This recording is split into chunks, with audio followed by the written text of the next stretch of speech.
Oh, yeah. What's going on, everybody? You are now tuned into Planetary Headquarters, the planetary headquarters for all of your celestial information.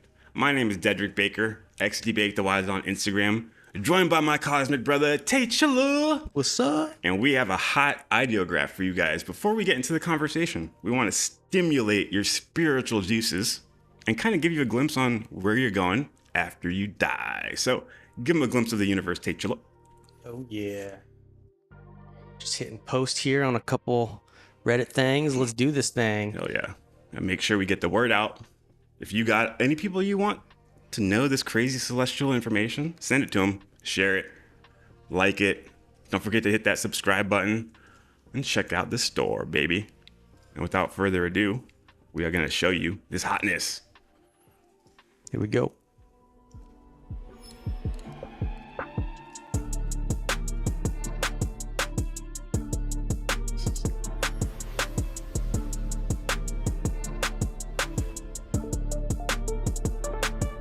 Seven super universes.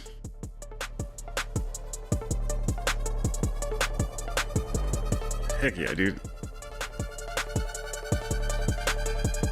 All the souls shooting off Urantia, going to the resurrection halls. I love this scene, dude. The two seraphim building your body up. The divine light template. Some interdimensional NHI right here. Hell yeah. If this is what they're harvesting the Loosh for, they're trying to bring you here. This is the Loosh factory after you die. Jerusalem planet. Congratulations, class. We finally made it to Jerusalem. Yeah. Thank you all for being part of this incredible Oh shit, is that a Nordic? Our true adventure is That's just the guy Trump was just talking to. Oh, Yeah. So gang. for those of you who don't know, Jerusalem, that's the left star of Orion's belt. So you're gonna wake up in Orion, baby. Yeah, and there's a lot of ancient cultures that believe there's a link between Orion and the afterlife. Exactly. Yep, the pyramids are And pointing to Orion. This is what we study in these contact cases as well. You think they're just lying and making up myths? No, dude. I know they have a lot of time on their hands, but real info. That was a dope video, man. I can't wait till we post that separately. We have an entire new series about Star Hop, where you go after you die. Because we call it Star Hop because it's pretty much a star hop to the center of the galaxy. The entire universe is set up like an atom. You know what an atom is like, nucleus in the center, electrons revolving around the outside. A solar system, black hole, or a sun in the center with planets around the outside. And then a galaxy would be a black hole with stars revolving around the outside. So we know that God uses this sacred geometrical pattern to create everything. And it's like a central point that upholds the rest of the universe.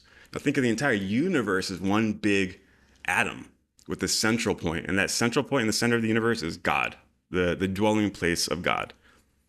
Earth, we're on the very far outskirts, next to the farthest out electron. That's where Earth is. And then we die, we go to Orion. Then we die, then we go to the next star system like Arcturus. Then we die, then we go to the next one. And it's a star hop all the way back to the center of the universe, where you embrace the Father. He gives you a hug, says, "You are my son, in whom I'm well pleased." And we will all get that. Or you're my daughter, And then he goes, "Hey, there's a planet out there that's really primitive right now. And they're going through some hardship. They're like cavemen. Do you think because of your experience that I can send you back to that planet and you can go fix it? You can go set up civilization for me?" And you go, "Hell yeah, Father. I'll go do that shit." And then you show up on planet 606 of Satania, Urantia. So that's a little bit of the vibes that we're going to be throwing out today. And we're going to riff off of a hot new topic that, it's funny, we're going to do a live stream today about the mind and the cosmic geometry of the universe. And in 2 minutes before we press live, Taylor goes, "I'm giving it to you." Oh, sorry. Yeah, I go, "Hey, man, you seen that Trump Nordic photo going around? I'm gonna pull it up right now because this is some hot chaff right here, and if we don't cover this, we might be missing out. We're going to lose it, dude. So, yeah, we're gonna show this and kind of go through is it real? Is it fake? We got a ton of things for you. We pulled all the links. We did the deep research that no one else on the internet is apparently capable of because Calling them out. It took forever for me to be like, oh, here's the original source, right? And I love sleuthing it up like that. And you got to debunk a few fakes to call yourself a real researcher. If every UFO, you've ever found is in your mind it's real, then that's not research. No. So this is the photo you can see right here. It's been going around making the interwebs, and first reaction when you saw it, what was your first reaction? Obviously, because we live in the AI era, immediately AI, because I scroll through Reddit and Instagram, everything's AI now. People are pushing real pictures or AI pictures as if they're real. And I'm like, oh my God, dude. Muddying the waters like a motherfucker. I know the 3-letter agencies are loving it. They want all the misinformation right next to the true information to make it so that we can't tell what's real.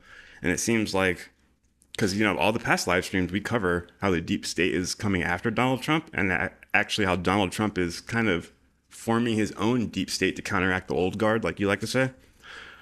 If this is the case, then Donald Trump has his own intelligence agenda. He's connected to his own intelligence wing, and I'm sure these guys are on the same shit trying to muddy the waters, So it seems like they're using him as a character to push this agenda.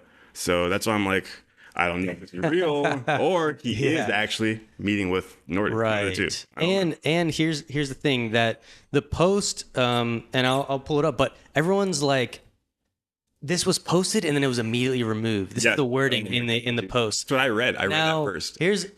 When I read that, I'm like, oh, so Trump posted this, right, on Truth Social probably. I thought that. And I was looking for the links, and I'm like, where is it? Oh, well, it's removed. Is there any archives? Couldn't find archives.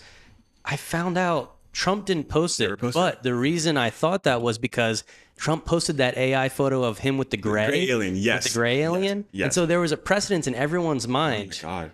So this is weird pre-programming, but that didn't come from the CIA. Weird. That was from Trump. So from Trump himself. He's not giving himself creds by posting AI photos of aliens on his thing. No, that's weird that you said, because I actually started trying to do research on this earlier today, and I typed in, it's in my search history, Trump with Nordic alien pics.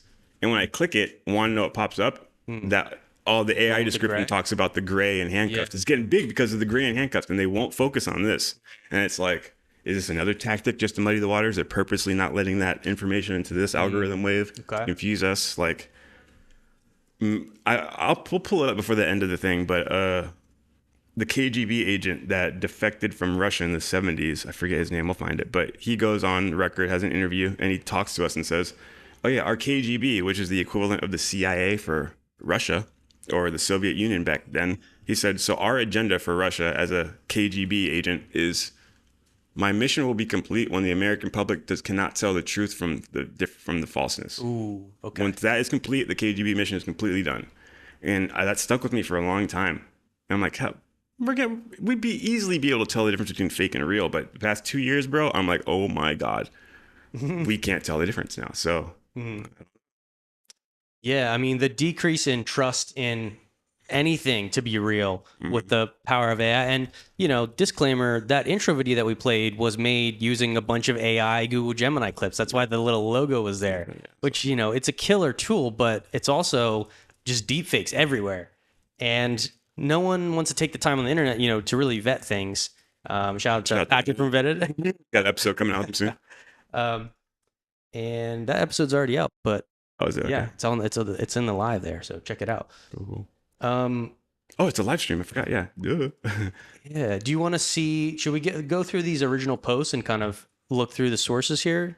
Yeah, sure. Yeah, let's do it. All right, we're going deep, everyone. So strap in. Get your debunker glasses on, because is it real? Is it fake? We are about to find out. I'll get my screen shared for you, but give me a sec. Are you gonna run it through AI right now? Check it out. We're gonna do that. We're gonna run this through some AI detectors to figure out if it's real, and we're gonna go from there. So you got my screen, perfect. Okay, let's see if I can. Cool. There it is. Yeah. Okay. And you asked me my initial. So my initial thought, I go, what is this AI bullshit? And then number 2, I go, that swag's weak, bro. They land in that shit, bro. You look weak as fuck. And then number 3, I'm like, the redcoats would show up. Is this another British tactic? Are they still trying to get America? Like from back in 1776, they make a secret agenda to generate people like this so that in the future, we're going to confuse the Americans, say that we're aliens, and they're going to let us in. They're just fucking redcoats again, lobsterbacks all over again, dude. Okay, so this is to my knowledge, this is the post that kicked this off. Yep. John Stewart, he's like the former something of Illinois. I think he's former. So he has had like a political position, but he's also into UFOs. He's been a podcast guest on a lot of shows. He, I guess, broke a story about that video with the aliens and the doctors are like taking care of this gray, and it's sort of like coughing and shit. Coughing and stuff. And he, did some vetting, I guess, of that video, went on some podcasts talking about it. So he's already in this space, running the game, being a commenter. People know him. So he posts this photo and says, with the caption, posted, then immediately removed, with the little emoji. And again, everyone's first thought is, oh, Donald Trump posted this and then removed it? Whoa. Did he just have this on his phone and then he put it up and then his team's like, no, you can't post that yet. Yeah. That was the picture I had in my mind. Okay. And I think that's what a lot of people thought because, Trump has posted in the past that alien thing. He doesn't care either. Yeah. And so we're like, oh, this could be real. Now, as you scroll down, obviously people are skeptical. And then this guy's like, I have more. And he sends a bunch. And these photos that we see here, they get spread all over. Everyone's tweeting these, how people grab it and then repost it. They don't link it. And then they're just like, check it out. This is that. All day long. I've been getting that from this. Yep. Mm-hmm. Every post, dude. So it's just this. And then there's one more account that, so John's post here, it was the first one and it got like 9.5 million views. Jeez. And then someone not in the UFO field posted this patriotic blonde lady, her name is Breck here, and she says, posted and then almost instantaneously removed. What the literal hell is this? It's funny. She took his wording and added then almost. Okay. Or something. Okay, you have that. Now, I was looking. This one got 21 million views. So this is double the views on John's post, but this was 5 hours later. So John had jumped the gun and he got to it first, to my knowledge. But this post also blew it up and also sent it to the non-UFO world. Yeah, that's definitely for sure. And she did link John, saying I'm not the only one who's reported on it. Probably because she got the photo from John's post. I wouldn't be surprised. And then of course everyone's clowning in the comments, making their own AI versions. Please stop saying beautiful vampires. The Dana Whites. That's all Dana Whites. Don't get me wrong. I like comedy as much as the next guy. But if you wake up every day and your only thing in your mind is like, how can I make the quirkiest joke in the first comment? Come on, bro. So many people think like that. I mean, I did too for a while when internet first came out. What is this? Oh my God. With the tiny hands. I guarantee you that's a CIA agent, dude. That's a CIA level meme right there. We have documents on the memetic warfare, which is basically on the DoD web. Maybe it's not DoD. It's another website related to the Department of Defense, and it's like research papers on the use of memes in influencing the culture. Yeah, was creating meme factories. Like the DTIC, the binder that all the fucking whistleblowers say is has real UFO information in it, right? Yep. Yeah. The same Defense thing. Technical Institute. On that same website, you can find RAND's UAP report, the RAND Corporation. RAND Corp. Okay. Yeah. And also people. This is also on people's mind because the major news stations talked about the 4 alien species always that have been pulled from the craft UFOs, which was a bunch of those coming up. I would call that a big psyop type moment. Like all the big channels are talking about this. Yeah, right. 4 alien species confirmed. Who confirmed this? Yeah, because this research has been around forever. I used to have this background as my background when I was in fucking 3rd grade, man. Mm-hmm. And now they're confirmed Nordic reptilian insectoids in gray. But the thing is, me growing up, I always thought these were the outliers, the kind of the weird fringy ones. I always kind of really believed in the glowing celestial beings, the humanoids that are kind of see-through. Okay. People called them angels. That was always a classification in my mind. And then I knew about physical ET beings, like a Nordic. Mm-hmm. And those two in my head were like, okay, and the gray alien. But now, from more research and talking to people, we kind of come to the conclusion that the gray could just be like a super advanced Elon Musk Tesla bot. Yeah, and it's like standard AI that gets sold to all the Galactic exactly. Federation. The reptilians would have some. The Nordics would have some. That's why we see them all the time. Mm-hmm. I'm lazy, man. I don't want to drive my ass to fucking eastbound fuck. I'm gonna make my little fucking drone, my gray do it, and That's what he'll do we're it. all about. Everyone's like, my AI agent's working for me in the background. Exactly. My AI agent's On Earth. doing abduction lab, high quality bio lab experiments This on planet another that no one knows about, bro. Got this planet. planet. They don't have spaceships, so they let us do whatever we want, bro. No clue about this. The data there is so crazy. The life on that planet, there's so much diversity.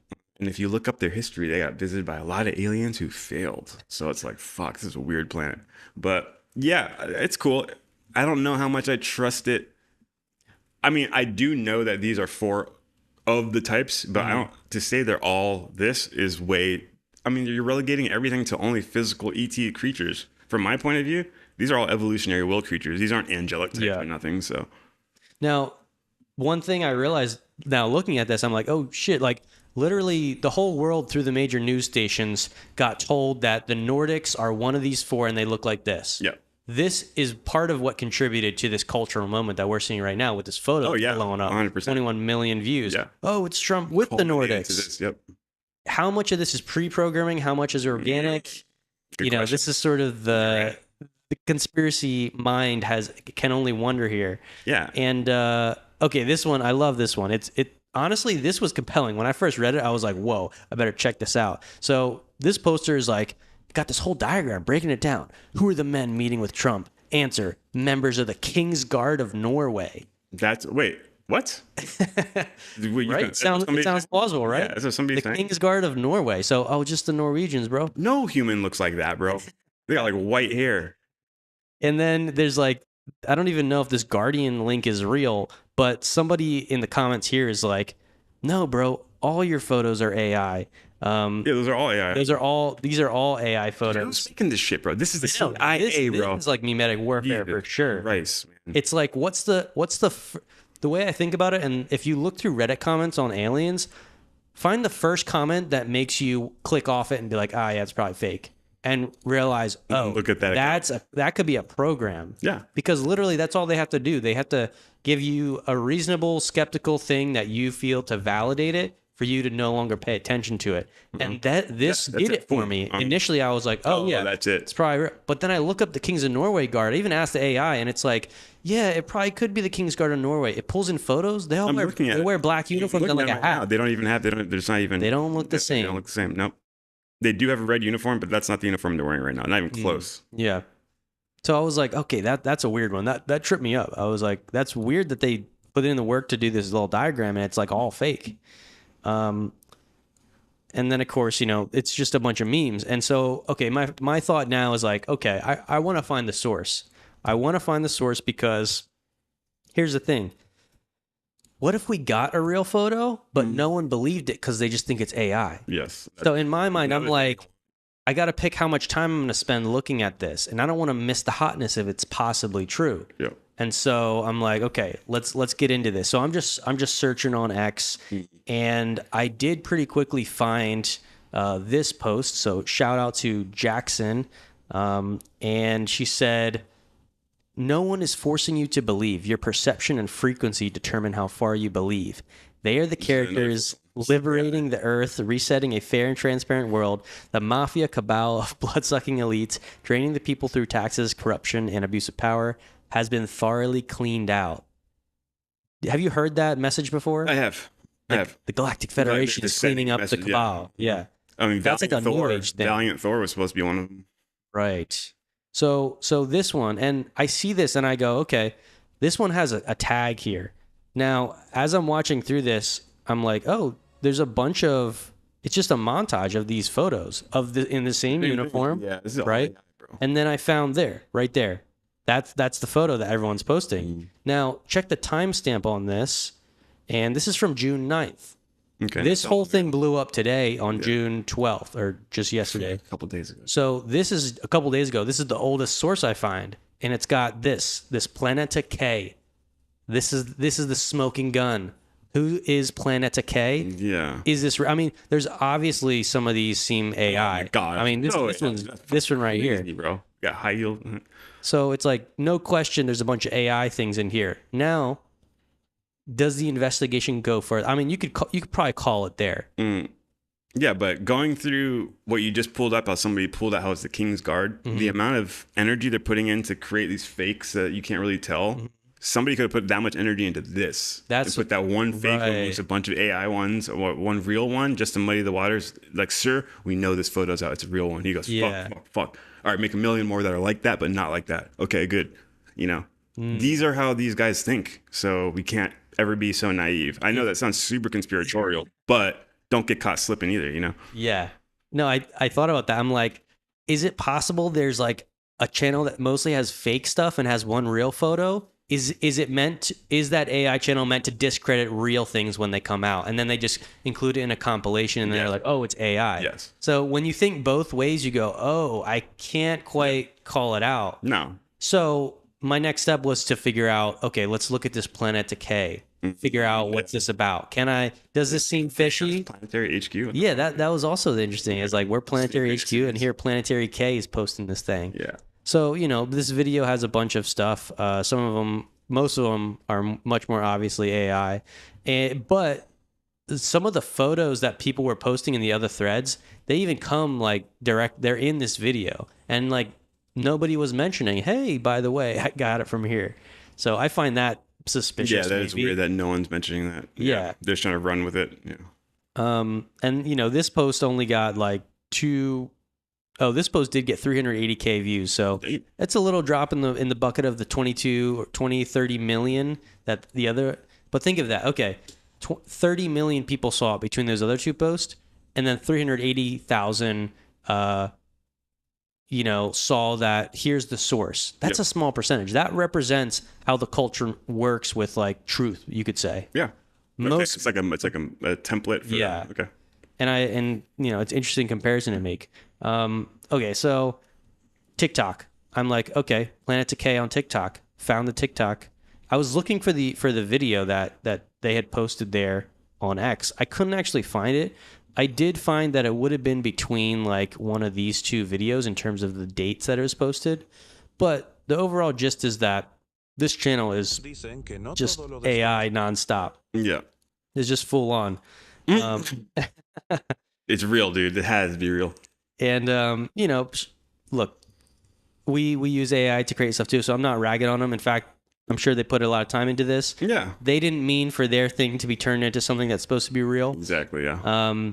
But so was the Planetary obviously cropped out for all the ones that's coming out? It was, and you notice that. Honestly. And when I show you the original photo, you're going to go, oh, okay. Somebody did this. Somebody did this very purposefully in a way. Could this have been crafted? Yeah. Because I couldn't find the original here, but just by clicking through the link tree, going through the different social accounts, I did find the original, and the original photo, the highest quality photo, comes from Planetary's Facebook. Okay. And this is the photo right here. And notice, Planetary. Yep, there it is. Timestamp June 7th, 2 days before that June 9th post that I found of here, Jackson, posted this AI video. And so now June 7th, this is the oldest timestamp of this. You got the Planetary, and here's the photo. And you can see the thing going around the internet is just this section cropped. Yep. Now, the next thing I found to put the timeline together going deep is what did John mean when he said posted and then immediately removed? Yes. Oh, well, I found out. He says, wow, my first super viral post. All I did was post a Reddit photo. Exactly. That's fucking and see, on Reddit is where I first saw it. And it's the exact same thing. Like posted and immediately removed. But it had green text on the bottom of the picture, and it said like Truth Social, Trump posted, and then removed. And I was like, okay. I'm just trying to find that picture, but I can't find it right now. But it's the one that was removed. And actually, I did find a Reddit where it says mysterious Trump video has the internet confused. It's deleted. Now this timestamp doesn't really match. This was 5 hours ago, so this was this was after that 5:20 a.m. from John. So, and then I think I found another link from a Reddit that referenced this, and it was also deleted. So I'm like, is somebody creating some of these to delete them just to add to the whole vibe that it's being deleted. Found it. They're getting deleted on Reddit right now. Yeah. They're all getting deleted. And but why is that? Is that part of the? Because it's an AI thing. Somebody knows that it's fake. Somebody's like, what the fuck am I looking at we here? found it. The comment is an IQ test. Actually, yo, what if this is a statistical quiz from the agencies That to makes figure more out like what we believe in. the virality level, what people are willing to believe in? We know disclosure's happening, and we got to test the waters and see how they're going to react. Wow, the You know what I'm saying? Condon committee, did they do like a Something report? similar to that. You're right. This is like live Ooh, mimetic okay. warfare. Live mimetic warfare, getting the stats. getting the information, because that data is going to be the most valuable in the future. Shit. As they keep, and like, before they roll out the big proof, are we going to see the test first to see like what they're willing to believe? And then will that partly, I guess you could say, like limit, I guess, or discredit the actual announcement, because we've had all this crazy fake stuff that people are like over. By then they're over it. They already had 10,000. They already had 20 big moments in their heart where they thought it was real. They found out it was fake. Yeah. And then there's the actual announcement that happens. Yep. And they're kind of ready. They're kind of softened up. They're jaded. Interesting theory. Yeah, right. That is trippy. Or it's real. One of the two. Oh yeah, we're gonna hit you back. We're not saying it's definitely fake, but we're saying we're trying to tell you that the account posts mostly AI. Yes, that's what it looks like. That's what we can determine so far. Yeah. So the TikTok, the Facebook. Here's the original photo. Now I noticed something on X there. People were running these photos through an AI detection site, and they were like, a lot of them were like, look, the AI says there's nothing detected that it's real. And that also added to the whole virality. But that makes me immediately red flag, Like, the deep state created this AI shit, and then that means they have to have the antidote one above it. They're always a step ahead of us. So if we have AI image, detectors, I'm sure they have an algorithm to make it so it can pass, Yeah. Yeah. So, okay. So the site that everyone's using is this hivemoderation.com. And this is not... Where would they get their first money from? CIA? You know what I'm saying? Like, we don't know how these people got started. Maybe they ran this whole thing, this company. Okay. So what I saw people doing was that they took the photo, and we're going to run this test right now to show you what's happening here. So a couple people are taking this photo, they're dropping into Hive moderation, and here it goes. Results. 0% likely to be AI generated, 0.3% likely to be a deep fake. And then they take a screenshot of that, and then they add it to the X thread. Okay. Now, think of this like an influence campaign. That adds a lot of motion. Oh, yeah. A lot of that. Remember, oh, my God. If you're saying it's not getting caught by AI, it's going to make it twice as viral. Yes. And, do the people testing it, do some of them, are they intentionally doing this just to add to a certain agenda within this viral post? And then other people like me just jump into Hive moderation and want to test this software and be like, oh, you're right. It is like this. Yeah. Are there any bad actors that are kind of using this as proof? Yeah. Jeez. Now, here's where the mystery evolves. If you take the other photos that's on Planetary HQ's Facebook, and you drop them in, they're like 99% AI. All the other ones? All the other pictures? I tested 3. Okay, 3. Yeah, but still, I mean, that's a good sample. It's a sample size, and you guys can go through and test it for yourself. So, okay, that was Elon in the Nordics. Let's see North Korea in the Nordics, 99% AI. Okay. Here's some funny shit. After you, it just takes 2 seconds. It's hilarious. Yeah, what do you got something to show? A video? No, I'm looking it up. You said Hive AI. Mm-hmm. So, I do my Mike Benz, and I say Hive moderation initial funders. Initial funders, General Catalyst. General Catalyst is a CIA defense tech joint cybersecurity initiative. Ooh. Direct connects to the CIA.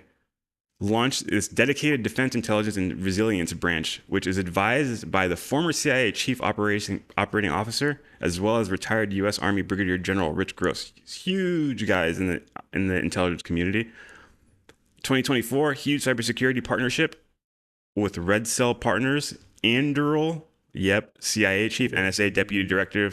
Dude, these guys are so deep with the deep state in all the intelligence communities, and these are the guys who first gave Hive their money. Ooh, smoking gun? Yeah, I mean, nobody looks at this except for Mike Benz. I'm just doing the Mike Benz right now. Yeah. Wow, funding from InQtel. General Catalyst got their first funding from InQtel, the CIA fucking backed venture capital firm. Ooh. Okay, and that's only the first round of funding. They have Glen Capital. Don't even type in 8VC, Bain and Company. Oh, I know Bain and Company. I know they're fucking stuck in the woods too. So we just figured this out right now. The people who are claiming this to be not AI picture also received funding from the CIA. And we've uncovered a lot of CIA mimetic warfare tactics to get behind the social, get behind your mind, get behind your eyes, right? Just like you said, you saw that first comment, and you're like, okay, done. Yeah, done. Wow, this is like It's fucked, bro. This really makes me think there is a statistical measurement happening. This is a mimetic warfare, and people are measured. This is valuable social data. Exactly. Literally, everything is like social hacking, buying advertising data from the social media companies to feed into your AIs. Like this is wild, spooky things, and spooky action.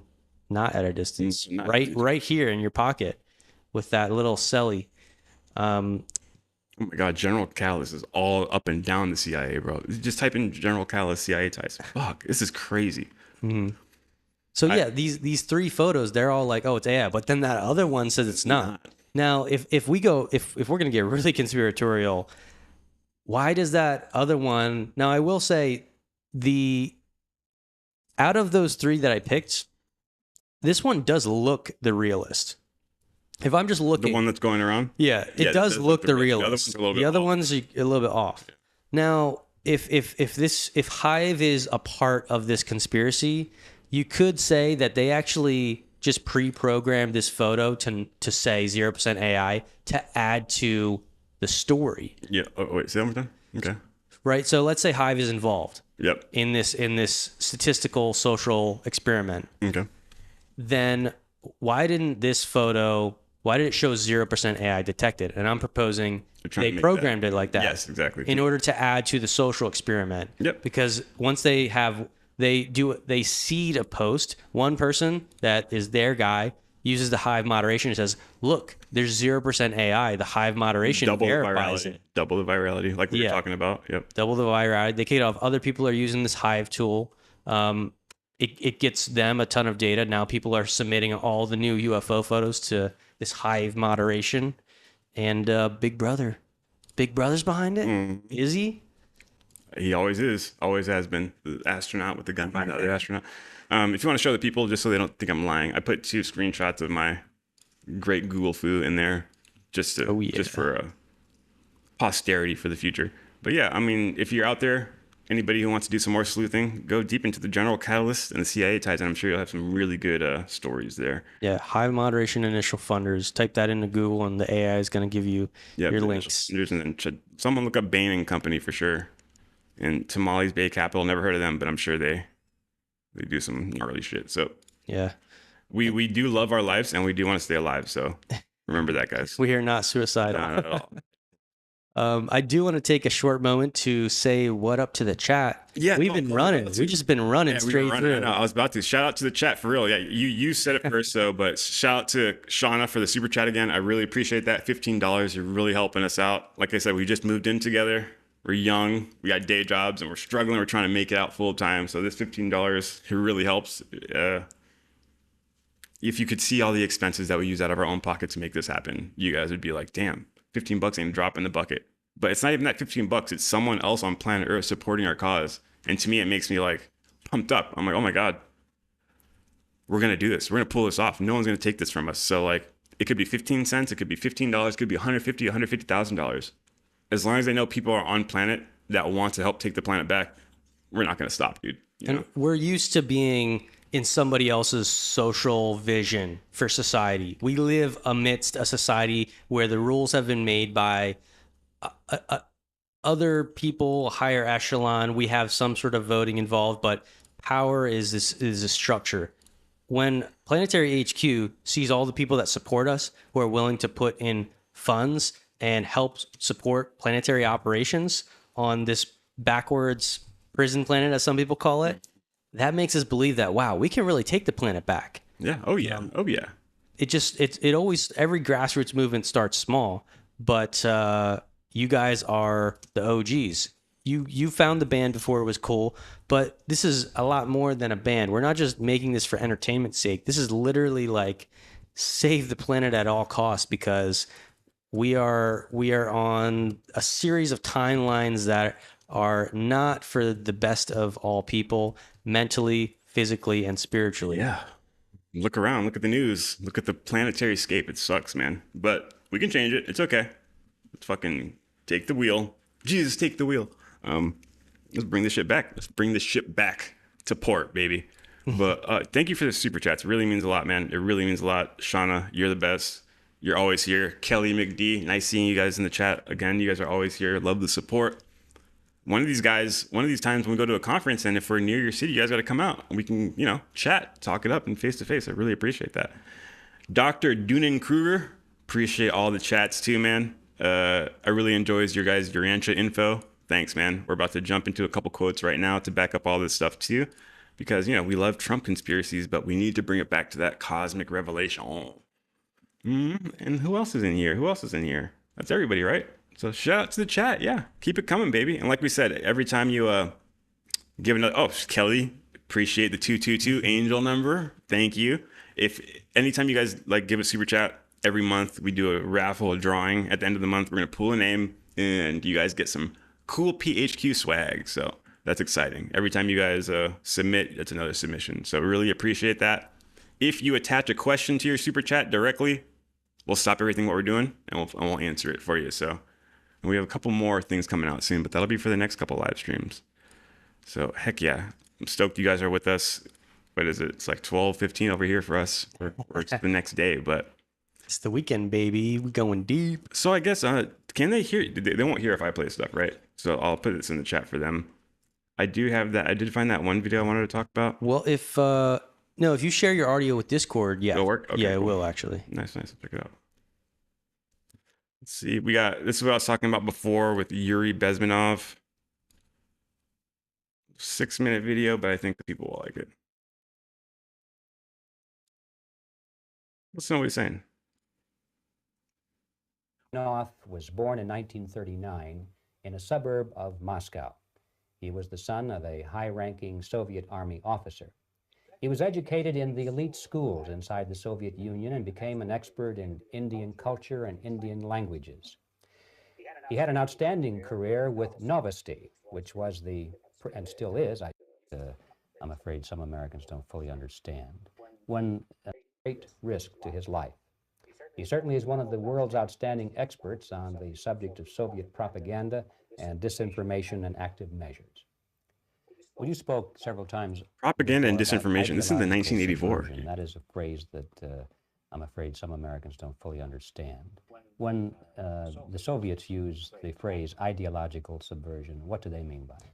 Ideological subversion is the slow process which we call either ideological subversion or active measures, активные мероприятия in the language of the KGB, or psychological warfare. What it basically means is to change the perception of reality of every American to such an extent that despite of the abundance of information, no one is able to come to sensible conclusions in the interests of defending themselves, their families, their community, and their country. It's a great brainwashing process which goes very slow, and it's divided in 4 basic stages. The first one being demoralization. It takes from 15 to 20 years to demoralize a nation. Why that many years? Because this is the minimum number of years which requires to educate one generation of students in the country of your That's what happened to us. This generation is totally different. Ideology of the enemy. In other words, Marxism-Leninism ideology is being pumped into the soft heads of at least 3 generations of American students without being challenged or counterbalanced by the basic values of Americanism, American patriotism. The demoralization process in the United States is basically completed already. For the last 25 years. Actually, it's overfulfilled because demoralization now reaches such areas where previously not even Comrade Andropov and all his experts would even dream of such a tremendous success. Most of it is done by Americans to Americans, thanks to lack of moral standards. As I mentioned before, exposure to true information does not matter anymore. A person who was demoralized is unable to assess true information. The facts tell nothing to him. Even if I shower him with information, with authentic proof, with documents, with pictures, even if I take him by force to the Soviet Union and show him concentration camp, he will refuse to believe it until he is going to receive a kick in his fat bottom. When a military boot crashes his balls, then he will understand, but not before that. That's the tragic of the situation of the. And that's what I wanted to hear. That's mostly what I wanted to play right there. So I think you guys get the gist of that. I mean, that's in 1984, and it seems like it's working, man. It's working. We can't tell left from right, even if you tell us the truth. We're so demoralized. We're so fucked up in the head that we cannot tell what's true and what's false. People don't even wake up in the morning and study. They're 20 years old. They don't even know why they're alive. They don't care about History Channel. They don't care about nothing but Love Island and reality shows. And then you show them information and they're like, nope, that's fake. Nope, that's wrong. And they have all these opinions and you can just see their brain running malware. They cannot come to a logical conclusion. They just can't. And now that's times everybody in society. And as you get younger, it gets worse. And it's like, fuck, dude. And that's why the TikTokers say they all have brain rot. Brain rot. Yep. TikTok brain rot. Yeah. Do you see that one video lately? That 11-year-old, they like put him to sleep for anesthesia because he broke his arm, and then he starts doing brain rots. He's like 6, 7, What? 6, 7. And he starts doing, and his parents are like, "What the fuck?" And then it shows you like, yeah, this is what you're getting programmed with. Man. I know, just his rapid fire. He's like not even there, unconscious, or rapid firing brain rots out. I'm like, Jesus. It's like I seen somebody that had like tics, like but instead of like body movements, they'd be doing like memes. And they have a TikTok. They have like they have a TikTok, and they're like, yeah, my tics are all like meme phrases. So like they'll just like randomly shout whatever is the hottest new thing. Jeez. And it's like, oh man, that sucks. That sucks, does suck, dude. Yeah, on a cosmic level, what is that? Fuck. It's like, and it's also this like soundbite mentality where the news cycle feeds into this as well. They want the hottest like title and stream. Yeah. And they basically don't tell the full story. They don't give the full quotes. They're not explaining right from the get-go what's really happening. And, we know playing the YouTube game, you have to do certain like title things. But, we hope that you guys watching, like actually, like our research is not misleading. I mean, we literally broke it down for you there. Like, here's all the links. Here's where we found the source. Boom, boom, boom. But meanwhile, everyone else is like, they play in the mud for as long as possible to try and milk like people's lack of conclusion on what's happening. Stay in the gray, play with it, Fuck, dude. Snake oil salesman. I don't like that. I don't like it. But those are our cousins, we got to work with them. But yeah, don't just talk about this shit because you want clout and you want to grow a channel. You have to be out here because you want to change the planet. Damn, dude. Like, and we're not just talking about this to sound cool. This is literally the raw energy behind us. We didn't start this shit because we wanted to get rich and famous. We started this shit because we're like, no one's talking about this shit. We spent 10 plus years reading the most obscure text about contact cases and what the aliens think about the universe and is it real? And we're like, wow, we need to show people our research because it took us long enough to get past all the BS and figure out like what is valuable to spend our time with. And we think that there's other people that would appreciate those similar findings. Like, hey, we just saved you 10 years of time potentially. That's how you speed up the planet. Like we went through all the sifted through the bullshit so that you don't have to, man. Straight up. My hands are still smell like horse shit. But it's because I love you guys. Yeah. But I guess just jump into the revelation a little bit. You down? Yeah, we got some links because one of the premises here is that even though this photo is pretty much pretty well debunked. There's actually a premise. They capitalized on a rumor that could possibly be true, and that rumor is that alien extraterrestrial species have created secret deals with various governments on the planet. Yes. To either like trade for reasons. The most popular one is that Eisenhower, The Greys. and the Greys Nordic deal, where the Greys get to do some abductions and then we get some technology, right? This has been in the lore for a really long time. It's part of the whole crash retrieval. We've already made contact, all of that. And so a couple of years ago, the link between Trump and the Pleiadians and the Galactic Federation got made by this former Israeli space defense minister. Former Israeli space security chief, Haim Eshed. And he did an interview that went viral. But the headlines in the American news were like, it's almost like no one actually read the full interview.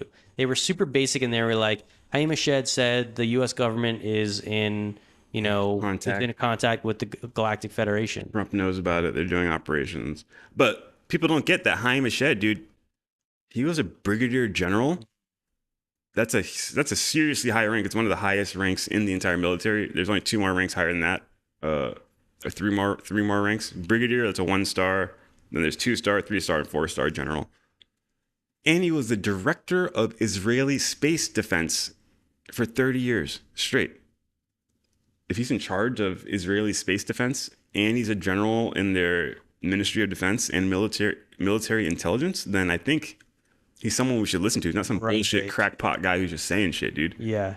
And that's why I actually went through recently and I reread and translated the full article because I'm like, what did Haim really say? Because now Trump is saying he's going to be the disclosure president, right? That in the war.gov UFO files, they mentioned the quote from Trump. He even said there's a joint base on Mars with the Americans working with the fucking Nordics. Yeah, that is in there. I can pull the quote now, but there's a couple things in here that are interesting. Oh my God, do you see what he said too? He stated that the U.S. President Donald Trump was aware of this and was on the verge of informing everyone in his first term, but the Galactic Federation stopped him. Whoa.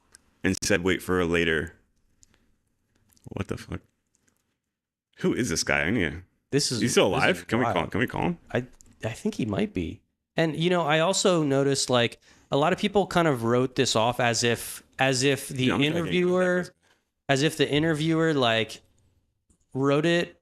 The premise for the main debunk when this Haim Eshed thing came out was that Haim wasn't talking about things he knew about. He was talking about things that he just studied in the UFO phenomenon. Okay. But when I start to read the actual interview myself, I'm like, I don't know. He's I don't know. Wait, like, you're saying that's the narrative that people were talking about? Or when you read it, it seemed like he was just talking about his UFO lore that he knew? Or was he talking from a military back, like, this is it? Right. So the initial way that people wrote it off when it first came out was, oh, this is just Haim repeating things. It's not really like his... It's out of context. It's not an informed opinion from his position as the space chief guy. Okay. But I'm saying that when I read it, I feel like it reads a little different. It feels like it feels like he's saying something that he does believe in. He doesn't specifically say, I learned this in the program. But now it makes me wonder because now Trump in this term is feeding into this disclosure narrative. And it's worth re-looking at the claims that Haim had. And let me share. I can share this. Can you still see my screen with the article that I have up? Yep. Okay, yeah, this translated article. Okay, so this opens up, with a little bit of info about Professor Eshed here, and it kind of makes this biopic, and it's like, in the last decade, he admits aliens have occupied him incessantly. I think that's meaning in the mind. And in the last 2 years, the matter has become inflationary, with a bunch of reports about UFOs. This was also during that Oumuamua in Hawaii, with Professor Loeb. That was a big scientific kind of bump for validity in the UFO. We did a couple of episodes on it, and then it just dropped dead. Yeah. Now, who's saying? Somebody else came out and said, Avi Loeb is the most detriment to the UFO community to ever exist. Like he's like an inside disinformation agent, I guess. Wow. Who said that? Somebody said that. Wow. Somebody important said it. Yeah. Oh my God. Wow. I really, you guys, we need to link you guys to this full interview because I can tell Ashed here is actually very tuned in to all the news. He starts talking about Skinwalker Ranch and the UAP task force and the Bigelow Skinwalker. Yeah. Scroll one more. This one? No, yeah. Can you scroll up one more paragraph or sentence? Up one more a little bit. Okay, pressure. Harry Reid, the former majority leader of the American Senate, gave an interview and said pressure the government to release the evidence. Okay, never mind.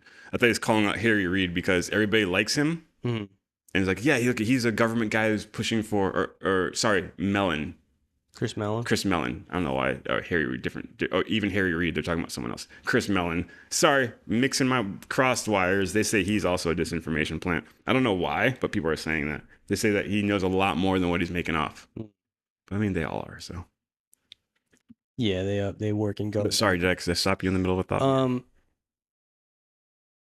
We'll keep reading a couple things. I mean, I haven't read this like fully through, and I want to read like some of it here and pull some of these weird quotes. I mean, we could read through it straight through, but we got a lot of different quotes and things. But here he's talking about Skinwalker Ranch. He's very in tune with the news that's coming up. And I guess the quotes that I do want to definitely note here is Galactic Federation, because this term was used. So here at the beginning of the article, the author says, in a new book, The Universe Beyond the Horizon, he claims that extraterrestrials from all across the universe are already walking among us. Close encounters of the third kind are just around the corner, and the Galactic Federation is delaying the release of information so as to not cause panic. Now he explains how aliens prevented several nuclear catastrophes, what is really happening at the mysterious ranch in Utah, and when we may be able to hop over for a visit to black holes. Ooh. That's hot. That phrase "walking among us" that gave me a little chills with the whole aliens.gov thing. That's exactly what I thought too. Just because it, maybe they're gonna pitch it and swing it to beyond some alien extraterrestrial immigration to Earth. Maybe will they take that angle? Hard to say. But the other quote for Galactic Federation here is, and man, this article is actually really great. He's talking about anti-gravity being hidden from the world. And okay, so who is them? The Galactic Federation. Is there such a thing? Okay, this is what I mean. When you read what Haim says, he's like certain. He's speaking certainly. So this is the actual transcript. Holy shit, I've never. This is the I found the original article in Hebrew, or is that what the language is? Hebrew. In Hebrew, and I translated it using GPT. There's a couple other translations that other people have out there. So who is them? The Galactic Federation. Is there such a thing? It exists. I wrote about it even though it is perceived as a conspiracy theory. But lately, even former senior generals are saying it should be published. And Trump was on the verge of revealing it. And a few professors from the mainstream are also saying, guys, tell people. But the aliens in the Federation are saying, wait, let's first calm things down. Don't publish yet because look what's happening among you. You're still fighting one another. You will destroy yourselves. Smart. It's a wise tactic because they don't want to do as much damage control as possible up front. Like if we hit them too hard, they're gonna fuck each other up. Because you see how the Muslims hate the Christians, hate this and hate that. Like we don't want to compound that. We want to fucking mitigate that. But at the same time, that could also be a negative tactic to be like, not yet. That means they're rebels. They don't want to get their identity revealed. They're kind of stringing along the few humans that do know. They're like, no, not yet, bro. Not yet. Trust me, Elvis. It's kind of like, the disclosure advocates that still seem to be tied to government where they're like, well, I can't go past my NDA, so I can only say so much. And then at the end of the day, it's like, well, it just seems like somebody is telling you when you can say what you can say. Is the Galactic Federation also like that? Galactic Federation conspiracy? Let's hope not. You know what's funny? That Swaru official channel that I like to watch, they say these same things. They actually criticize the Galactic Federation where no other New Ager dares do such a thing. They all think it's love and light. Different topic, but, So, okay, he's talking about the Galactic Federation. There's another thing where he said about this Mars base. What else in the neighborhood? Is there life? There's an underground base inside Mars, and there are representatives there, as well as our American astronauts. Yes, dude, that's far out. That's far out. Elon Musk is over here like saying all these equations on how to get to Mars, and it's almost impossible. These guys are like, no, nigga, we're there with the aliens. Like, what? That's crazy. Did Elon pivot away from the Mars project because he became aware of this? He's like, what the hell? We already have people on Mars. Why would I spend billions trying to make rockets to get exactly. there? Like, that's stupid, bro. You guys already have it. I mean, that could be it right there. He finds out there's just this whole cover about secret technology. He's like, until he gets his hands on that. Yeah, Mars is off. If Elon found that out, he would play ball, but still try to figure out how to get the secret technology. Right. But also, he wouldn't spend billions getting there if he knew he could get there money, just with the anti-grav. Wait, you motherfuckers are making me spend money on gas when you guys have free fucking propulsion? Like, you're using me as a fucking scapegoat. Or maybe he signed up for that. Maybe he knew he was going to be that guy to keep pushing this agenda of rocketry when he knows it's an archaic technology. Yeah, man, this article's full on. He's explaining a bunch of everything. He's talking about bubbles Yeah. that neutralizes time warp spaces to go warp speed. Damn. Oh, this is a weird quote. What will happen when they arrive here? Humanity will connect to the fabric of the universe, and the moment we connect, our science will jump forward by thousands of years. We will be capable of anti-gravity. We will be able to move between star systems. Religion will lose the control it has today. Aliens do not believe in religion. They believe in deciphering the fabric of the universe, which is not God, it's mathematics. Whoa. Very human way of thinking, but it's true. You can tell his mind hasn't broken into triosophy yet. It's either one or the other. Yeah. You know? And you think about it, like, look at how science and religion have interacted on what we call a primitive planet. Yeah. And every scientific advance, it sort of kills superstitions. Yeah. Because we used to ascribe the weather directly to God's finger moving around. If you prayed, he might make it rain. It's the temperature difference, and those guys get killed because you're blasphemy. You're taking God out of the equation. And in every age, science sort of dispels some of these reasons that we've ascribed to God. Now, that's what it's supposed to do. One person like Haim might say, "Oh, well, that means that there is only mathematics. If all the superstitions and God beliefs can get nixed away by science, then all there is mathematics." However, once you get into the whole idea of consciousness and matter and their relationship, and was mind before matter, that's where I would say God still exists as the primal consciousness, the first self-aware being to ever exist. Yep. And that's a conversation that we obviously talk a lot about on this channel. But I do think that meeting an alien species that understands antigrav, I think that they would probably have most superstitions gone from their mind. They would have possibly a better understanding of how much is mathematical and mechanical in the universe. Yep. And they obviously they would probably understand more about consciousness and how to measure that. Oh yeah. But is the answers about God actually something that is relegated to the afterlife, a farther journey than just like the material sciences? And I happen to think that's the case. Yeah. And that's what it says exactly in the Urantia book right here. It says in paper 81. Yeah, let's hop to it. Science teaches man to speak the new language of mathematics and trains his thoughts along the lines of exacting precision. And science also stabilizes philosophy through the elimination of error, while it purifies religion by the destruction of superstition. Right? So these are high ETs talking about triosophy. Triosophy, like we say, is mind, body, and spirit. Thinking in threes, thinking in all 3 points at the same time in order to get a clear picture. If you divorce one of the points or two of the points, you're now living in distortion, and the picture you're looking at is a distorted picture. You look at this picture through all 3 lenses simultaneously: mind, body, and spirit. So this says that science should destroy superstition. That exactly. Science is revealing like, oh wow, yeah, God and the monkey spirits didn't make those leaves shake over there. It was just a temperature differential because the different currents and the winds and all that stuff. But that makes you a stronger species. that takes away the superstition, but that doesn't tell you where these light pictures come from in your mind. You know, there's still secrets there, you know, that you have to pick and unlock. So science is really just taking away the stupid crap you would waste your time on, the myths that you shouldn't waste your time on, and pointing you towards the mysteries that you should put your time into, you know? Because there's plenty of mysteries out there that are true that aren't superstitious at all.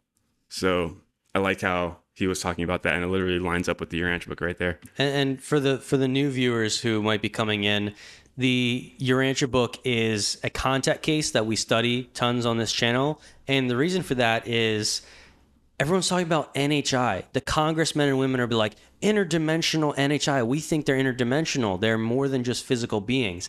And lo and behold, we've been studying contact cases for years. The Urantia contact is exactly that. It's a series of both material and intermaterial, interdimensional. Most of them claim to be interdimensional, non-human intelligence that have all participated in a type of channeling session to give humanity apparently a sort of storyline or narrative about ancient Earth history, where we stand in the cosmos. What is that link between consciousness, God, matter, science? So there's a lot of philosophy in here that is potentially real alien thought form. Oh, yeah. So we study this on the channel. We're more interested in what the aliens think about the universe than are the UFOs real? Are there aliens in there? We're already over that line. Post-disclosure society.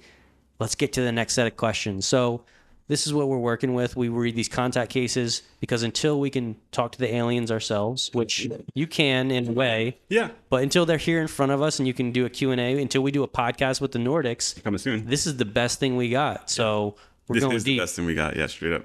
We're going real deep. What should we hit them for?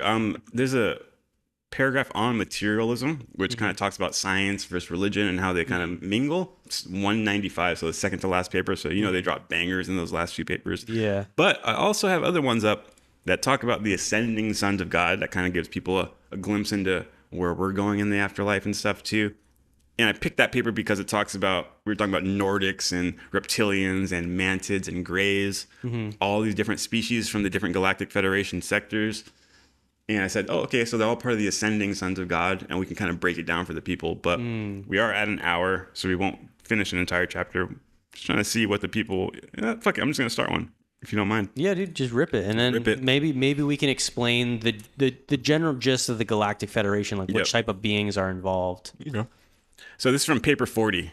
If you have a Urantia book out there, I know, Kelly, you do. You just ordered one. Shout out to Kelly. I think Shauna got one too, but if you don't, go grab it. They're real cheap, man. And if you really need one, hit us up. We can probably make something happen for you. The Urantia book, or like we like to call it, the Urantia Contacts, paper 40, the Ascending Sons of God. Okay. As in many of the major groups of universe beings, 7 general classes of the Ascending Sons of God have been revealed. Number 1, the Father-fused mortals. Number 2, the Son-fused mortals. Number 3, the Spirit-fused mortals. Number 4, evolutionary seraphim. Number 5, ascending material sons. Number 6, translated midwares. And last but not least, number 7, the personalized adjusters. The story of these beings, from the lowly animal origin mortals of the evolutionary worlds to the personalized adjusters of the universal Father, presents a glorious recital of the unstinted bestowal of divine love and gracious condescension throughout all time and in all universes of the far-flung creation of the paradise deities. These presentations begin with the description of the deities, and group by group, the narratives has descended the universal scale of living beings until it has reached the lowest order of life, endowed with the potential of immortality. And now I am dispatched from Salvington, one-time mortal origin on an evolutionary world of space, to elaborate and continue the recital of the eternal purpose of the gods respecting the ascending orders of sonship, more particularly with regard to the mortal creatures of time and space. Since the greater part of this narrative will be devoted to a discussion of the 3 basic orders of ascending mortals, consideration will be first given to the non-mortal ascending orders of sonship: Seraphic, Adamic, Midware, and Adjuster. Interesting.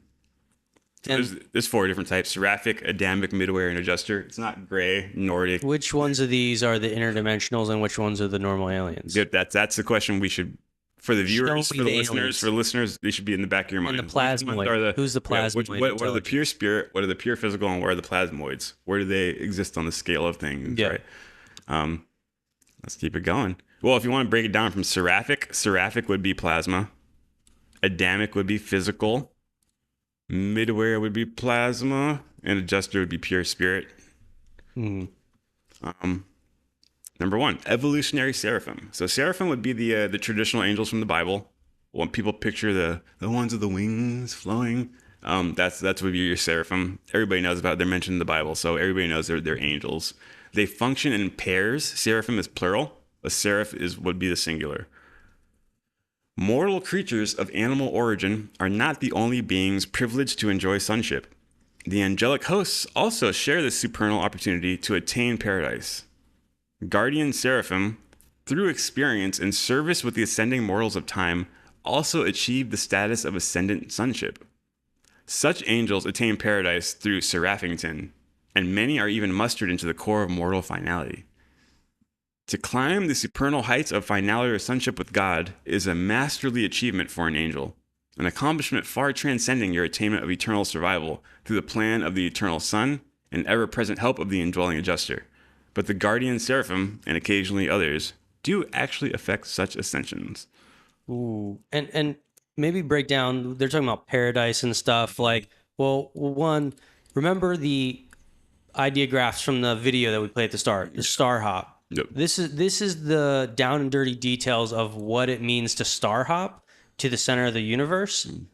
And it turns out humans and aliens are not the only beings doing this star hop journey. No. Now, they call this ascending suns. Anyone who's star hopping, who's ascending and going to the universe to discover the secrets of existence, these are ascenders. Yep. And the suns encompass both male and the female. It's just everyone. You can put a picture in the chat if you want to help for the people. And so yeah, some of these interdimensionals are also on the same ascension journey that we are. However, their path begins a little bit different and doesn't always end in the same place. Exactly. So you got a lot of different cosmic brothers and sisters out there, cousins, if you will, and you're going to have to work with them in order to keep star hopping, to keep progressing through the cosmos. So number 2, ascending material sons. The material sons of gods, aka Adam and Eve, sent here 37,000 years ago, are created in the local universe along with the Melchizedeks. Another name you recognize from the Bible, Melchizedek, taught Abraham everything he knew. Another NHI contact written right there in one of the oldest religions. Yeah, the Abraham started all the Semitic religions, Judaism, Christianity, and Islam. Those are the big 3 right now. And Melchizedek taught him everything. And, to kind of validate that, if you're not aware, in the Bible, Melchizedek is this like really mysterious priest character that everyone's in awe of. Yep. And it's because it's quoted, I guess, in Hebrews that he says he was not born of a woman and did not die as a normal man. No mother, no father, no genealogy, without beginning or end of days. He was like the Son of Man, the Son of God, and no one else has that title.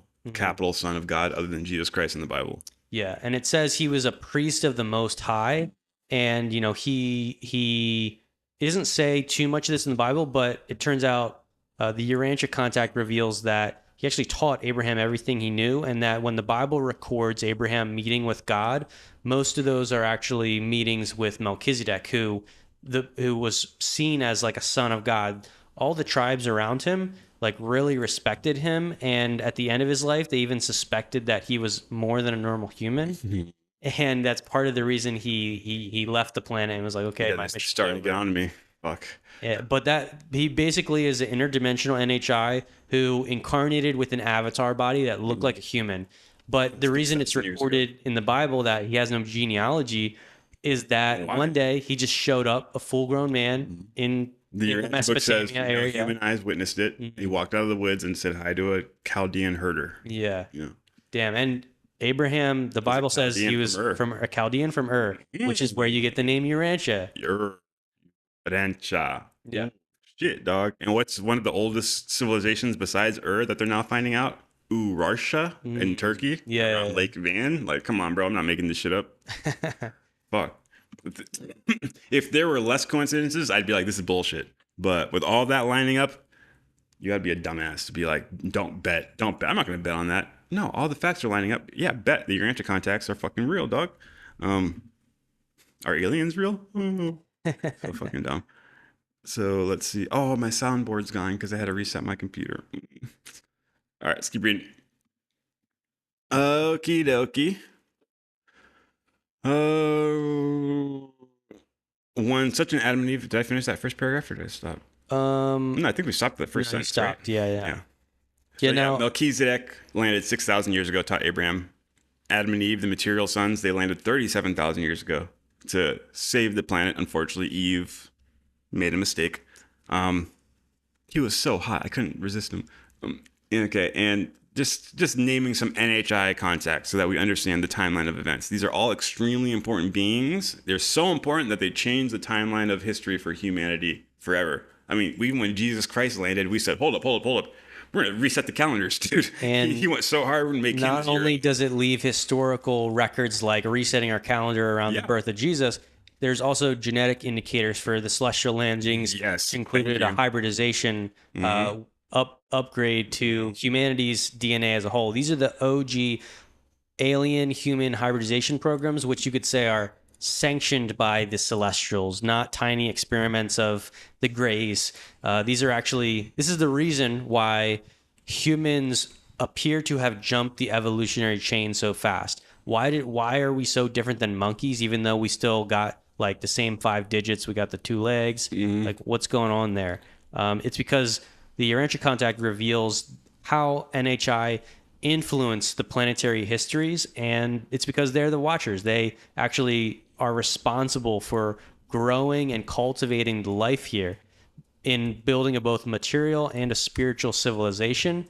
However, it says that on Earth, multiple of these celestial actually defaulted, and they failed because there's some harsh conditions here, and some of the watchers, I guess, went into a rebellion, which is why there's such a big fear narrative around the concept of NHI today, because NHI in the past have harmed us, and there's some residual fear from that, but it is not the majority of what's really happening. No, it's not, exactly. And to the negative ones, unfortunately, they trauma leaves a lot inside of you. So you're going to remember traumatic events really strongly and viscerally. And when a 13 billion year old angel lands and she's supposed to treat you like a little son and cultivate you, it's happy. But when he puts on armor and starts stabbing you and your family, you're going to be like, oh, fuck, dude, I don't like this. I don't like the angels. Where am I? Fuck the universe. This is crazy, dude. And that's what's the Sumerians record a fearful story about the Anunnaki. They enslaved humanity. They altered our And then genetics. you get us all weird 5,000 years later. Book of Enoch says the same thing with a slightly different twist, that these were 200 beings that landed in the days of Jared. And now what do we say today? Humanity, they rebelled. What do we say today? Aliens are what? Demons. That's right. Oh, Demons. demons are They're demons. fucking. They're gonna hurt us. It's like when you get born on Earth. The first thing the doctor does is slap you in the fucking butt. You're like, oh, this place hurts. Jam something in your nose. And you're like, oh, this is traumatic. I don't want to be here. You know. It's like similar to that. Like, fuck, dude. Yeah. But we're not supposed to have that. There's a cultural memory of these events in our past. Hurting us, man. And we were babies. You're supposed to be taking care of us, and now you started waging a war on us, enslaving us with money. We didn't even know what money was. Like, Yeah. yeah, and that's what we're dealing with on planet Earth, and that's why the world is the way it is. So, thank you for bringing that up, though. I put a couple links in the chat right here. Yeah. Do you want to hit us with this? What is MCPH1? So, we give these presentations at conferences. We go around. This is one of our main spiels, is the timeline. For 500,000, 200,000, 37,000, and we try to stick with that. There's more, but whatever. 500,000 years ago, the Anunnaki landed.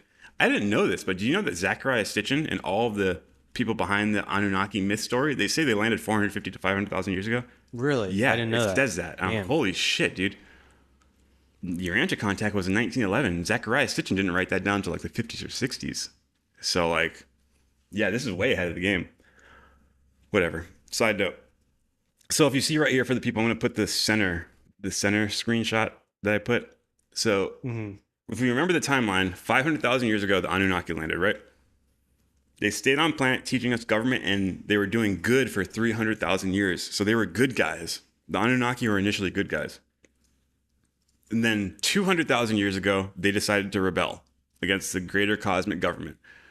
Lucifer was in charge of our cosmic sector, and 200,000 years ago, he landed on our planet and met up with the Anunnaki and said, hey, you guys are killing it down here. I have a good plan, though. I want to create my own cosmic government, and I would like for you guys to be part of it. And our Anunnaki said, fuck yeah, let's go. I don't know why they did, but whatever. Maybe when we die, we can go review those records. I really want to know what Lucifer told Caligastia and Anunnaki to fucking bring them into the rebellion, but it happened, okay? So 500,000 years ago, 200,000 years ago, the rebellion happened. Part of the Anunnaki mandate was to not mate with us. They weren't supposed to have sex with us. But they did. And we get that in the Bible with the book of Enoch, the Watchers, the Nephilim, hybrid giant race, the mighty men of old. Yeah, the sons of God saw that the daughters of men were fair. They came into them, and the woman bore them the mighty men of old. And everybody talks about the Nephilim, the 6 fingers, whatever. 500,000 years ago, the Nephilim landed. They weren't supposed to mate with us. Remember I said 200,000 years ago, they rebelled? When that happened, they said, we're going to start mating with the humans. That's where that story comes from. They saw the daughters were fair, and they started mating with us. And those are the first hybrids. The angels and the seraphim that were watching were freaking out. They're like, what the fuck? You're not supposed to be doing this. And it created those superhumans, Gilgamesh types. And what were they supposed to be doing? They were supposed to be just teaching us, teaching the tribe. Only teaching. Making a civilization to last like 100,000 years. And they were supposed to be like the social sovereigns, creating civilization, being the aristocrats. Only breeding amongst themselves and creating a reserve of just the Anunnaki in preparation for when Adam and Eve landed. And when Adam and Eve landed, they were going to mate and create like a super class of teachers. The Urantia contact says that was supposed to be like a divine, sublime mission that everybody is waiting for, but it never happened. The Anunnaki, never got to Adam and Eve connection, and they would have created like celestial teachers on our planet, and we would have been on like a fucking utopian planet. Then Jesus would have landed, installed with that government, and it would have been like a super fucking government. Can you imagine that? Jesus Christ leading Adam and Eve plus the Anunnaki. You'd be like, fuck yeah, dude. That'd be a wild timeline. It's a normal planet, right? Yeah. Every other planet has that except for us. And this is, for those who aren't aware, when D-Big says that's on a normal planet, the Urantia contact describes that there's a celestial over control of evolutionary progress, and at key points in the evolution, which the life was planted from the simple cell and cultivated up to the first free will, fully self-aware conscious being. And at that point, they send the first incarnated celestials to be there on the planet. And there's also a interdimensional Elohim angelic team that, watches and helps in the background and can assist. But they say that this actually happens on all the planets, and this is how you get integrated into the cosmos. Yeah, this is your ticket to the galactic Fed. And unfortunately, Earth, our application is a little bit janky. I don't think we read a part. We've been standing in line the whole time. We standing in line. We're the kids standing in line. Our parents are fucking up. Who forgot to buy our ticket? Yeah, I mean, we're kids. We can't buy tickets. The parents should have bought us tickets, and our parents fucked it up. Our parents were like, "Fuck the kids. We're just gonna blow this shit up." Yeah. The Anunnaki and Adam and Eve. Those are our parents. We were little babies. We didn't know. We don't know about the cosmic fucking hierarchy. They did. And they're like, "Well, guess what, my little niggas? We're not gonna teach you about it." Yeah. Oh, and you're our slaves now. Oh, and all the girls that are hot, they're ours too. And we're like, "What the fuck is this, dude?" And another thing is this whole prison planet idea. This is where all this comes from. Because, and this is not to scare you, but Lucifer, this high light being, this high angel who Urantia says he was in charge of like a bunch of planets, a whole sector of planets. His like main quip with the universal government, the kingdom of heaven, was that the higher creator beings were actually faking that there was a God being at the very top. Damn. He was like, and these angels, they don't have direct access to the source. They can only access through the like creator beings right above them. Yeah. They're not like us. They don't ascend to the source. They're normally descending down to the They're planets to called help out. descending suns. They're not traveling towards the center of the universe like we're supposed to. Yep. And I guess so, they only get released back to the Father after we're done with our mission down here. So they're stuck here for a service mission. Mm-hmm. They have a lot of time. And so Lucifer's getting paranoid. so this light being is like, hey, I don't think there really is a big being at the top. I think that the governors among us, including Michael the governor, who is apparently Jesus incarnated, he goes, I know Michael's real, but I don't think there's a God above him. Yep. And so he decided to rebel from the universe government and create his own program. Now, what does that mean? Create a program for what? The universe government has an ascension career, a pathway for you to get to the center of the universe, to start. Yep. Very precise. It's been formed over billions of years. It's time and tested. And once you get to the center of the universe, you become what's called a finaliter, is what they call it. And then these finaliters are sent back into the universe to help get the universe to the next stage. And that is the universe career in a gist. How funny would that be if we were already that right now, but we just forgot it and we're just acting like humans? Whatever. Side note. Keep going. So that program is happening now. Lucifer has this conspiracy, right? Yeah. We're conspiracy theorists, so we'd be, if he was talking at this point, we'd see right through it. We'd be like, is it? But then we check the facts, like what's going on here. I wonder. Wow, that's funny. And because our planet's so fucked up, does it create like people who can see conspiracies from a while? Because other planets, we've seen enough BS. Yeah, because if you don't grow up with snake oil, you don't know how to recognize snake oil. Remember that's what Jesus said when he said, even though you guys are backwards, you guys are way more savvy and smarter than my other sons on other planets. They don't plan for themselves because they don't think they're going to get played. Yeah. We plan for ourselves because we know we're going to get played. Okay, so the prison planet thing. I want to finish that thought. So, okay, are they fuzzy handcuffs or are they? Oh, sorry. So Lucifer basically didn't. Okay, the angel's role is to take the ascending sons, the ascending mortals, and get them into the afterlife. Yeah. They want to increase the harvest each term, meaning like, I hate that term. They should be increasing, meaning like souls that are advanced enough. It should be every season, every age on the planet. Graduating. More souls should be graduating because the program should be increasing. It should be getting better. Should be graduating to the afterlife, and they can resurrect them, give them new bodies, and transfer them. So Lucifer wanted to create his own ascendancy program because he didn't believe that the finaliters going to the center of the universe and coming back, he was like, whenever they come back, they can't even tell me like what God really is. And so I don't think God's I guarantee real. you they're told like, hey, so the non-deck sons, they're going to be asking you a lot about the Father. You got to kind of push them away. Like, hey, bro, we can't really tell you. Or it's like, I always picture it like, you can't describe it in words. You can only go there and experience it. And it's maybe it's almost like a psychedelic experience on a grand scale. Really beyond, it's just like beyond words to like really encapsulate it. Because I've done plenty of mushrooms and acid. You go really deep, like 10 tabs deep. You find the truth. You see the truth. You are the truth. But after 10 hours and you come back and try to tell other people and you can't tell other people. You're like, I was there. I can't tell you what I saw though. It's so fucking weird. It's so weird, dude. Yeah. That's probably what it's like for these beings that make star hop to the center of the universe. That's why you hear people who trip and they sound like they're crazy people. They're like, no, but it's all like, and you're like, well, I don't know what you're talking about. But in that moment, when they experience, it makes sense from the experience. But you couldn't convince even a high angel with words or language that, oh yeah, it's real. It's real. Just words and language. No, you need that experience. Yeah. So anyway, that's why there's a prison planet ideology here. Is that these high angels have been attempting to redirect souls to their own ascendancy program, and that's a weird thought. It is a weird. We don't know much about how far they got with that and all the weird things they did, but it is you one die, of our studies. And all of a sudden you wake up and Lucifer is like, "Hey, buddy, where are you going over here now?" And you're like, "Whoa, what? Moon trap, Saturn soul recycling system." Is it real? Shout out to Saturn Storm Cube on Reddit. That's their favorite shit. They're a huge subreddit. It's all based on Saturn the reincarnation cycle. Lucifer traps you with the white light.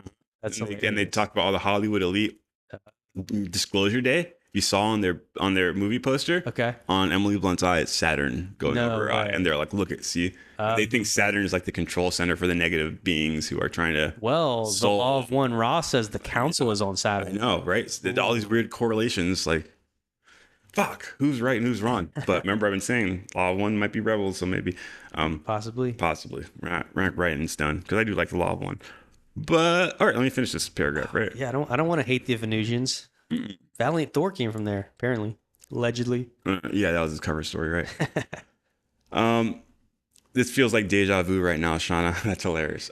It does feel like deja vu because we're talking about universal truths that probably haven't been revealed to a lot of people, but when you hear them, your subconscious and your thought adjuster, the soul that lives inside of you, is going to resonate with it. So it's going to be like, this is the truth. So congratulations that you've reached those energies. We function from those energies. Every time we feel that, we're like, oh my God, yeah. But beware, it takes training. You can't think everything is the truth.